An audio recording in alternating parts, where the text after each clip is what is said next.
And going back to the time when you founded and built Heptio, could you wind back a little bit to how your experience has been in building a business around open source?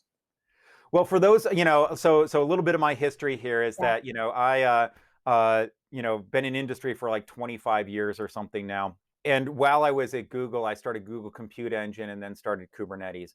I left Google and then co-founder Craig McLuckie and I started Heptio as a way to take Kubernetes, open source project founded in Google, but how do we actually start building a company around Kubernetes and really take it to the next level and bring it to customers? And thank you, Madrona, for being great investors and working with us through that journey. We ended up selling Heptio to VMware, and we're continuing that journey and that mission inside of VMware on a somewhat larger stage. Thinking about open source and establishing Kubernetes in general, I think a big part of getting open source out there and building that sense of ownership is releasing it and engaging and building that community probably earlier than when you're comfortable. You really need to get this stuff out there when it's still half baked, when there's still a lot of things to be done, when there's big decisions to be made, because then you can involve your community as you look to build those decisions, to make those decisions. You can let them help shape you. And so this really mirrors the journey that I see a lot of startups go through in general. This idea that, like, if you wait too long to release your product, oftentimes you get in your own head and you don't listen to folks. When you see healthy startups, they have an early customer base, they have a user community that for their products, which mirrors the user community for open source projects. And they really get this really tight sort of flywheel feedback loop with their early customers that really helps to accelerate and hone in on that product market fit that is so critical for startups to be successful. So, starting Heptio, we were in a little bit of an interesting situation because the project was already, up and running and successful and was really finding a lot of traction. So it was really, our problem was, how do we actually construct a business around this open source project after the fact? With the reality that, a lot of the patterns, a lot of the technology was already in motion and set there. Now, I think luckily enough, the way that Kubernetes was involved, and I think, being part of that, I think we steered it that way, is that there's parts of Kubernetes where it's fundamentally extensible, and there's opportunities for us to build up and around on top of that to start building more products that complement Kubernetes. And I think, that's one of the key, and I think we can probably get to this a little bit later. What are the different avenues for commercialization of open source? And I think one of the key things is to actually build the open source project so that it's usable by itself, but it also has extensibility points that create opportunities for you and others to be able to work on top of that and start really bringing that next level of value on top of that open source base and foundation.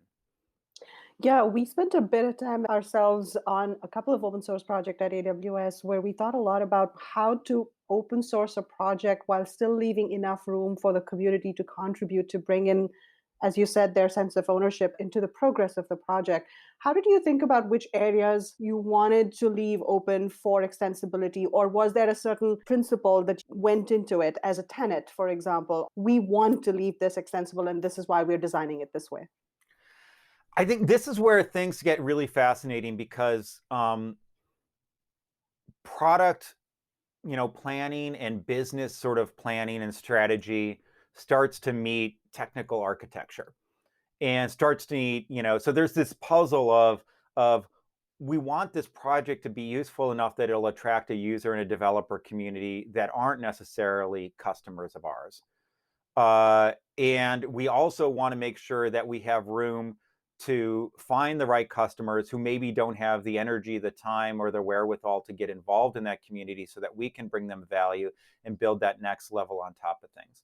Now, with respect to Kubernetes, I don't think we planned this from the start, but one of the things that we saw as the project continued and evolved is that the project itself was becoming a gatekeeper for new features. So everybody was showing up saying, I want to put this into Kubernetes. I want to put that into Kubernetes. And really it was overwhelming the project. We couldn't keep up with all the ideas and the things that people wanted to do and build into Kubernetes.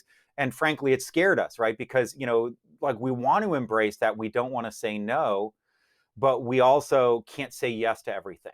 And so I think a big part of our evolution there was recognizing that if we don't want to say no, but we can't say yes, is there a third option? And so that third option really is, yes, you can do that, but you're going to have to build it on top of using these plugin mechanisms. So we really let that community help to guide us in terms of what are things that people want to do on top of Kubernetes, and then what are the ways that we can provide a way for them to do that without the project itself becoming a gatekeeper where it's like you must go through us to get something integrated into the core. And I think when you look at sort of the way that this market has evolved, and for those not super involved in the Kubernetes cloud native world, you can go to the Cloud Native Computing Foundation and they have this landscape slide. And VCs love these things because they're mapping all the different companies, and you're like, which one should we go and talk to? And you check them off when you've met the founders and stuff. But from the point of view of, from my point of view, that's a thriving ecosystem, and it's chaotic and it's somewhat overwhelming. But it's the sign that that platform, that extensibility mechanism, has created an enormous amount of opportunity outside of core Kubernetes. Now, from the customer point of view, that is also overwhelming and scary. And we'll often see customers look at that and their eyes go wide and they start getting some cold sweats because there's so much there for them to understand. But that's also opportunity for vendors to be able to bring this stuff together and provide a curated introduction or view onto that world. And that's very much the point of view that we were taking with Heptio and what we're continuing to do with VMware and VMware Tanzu.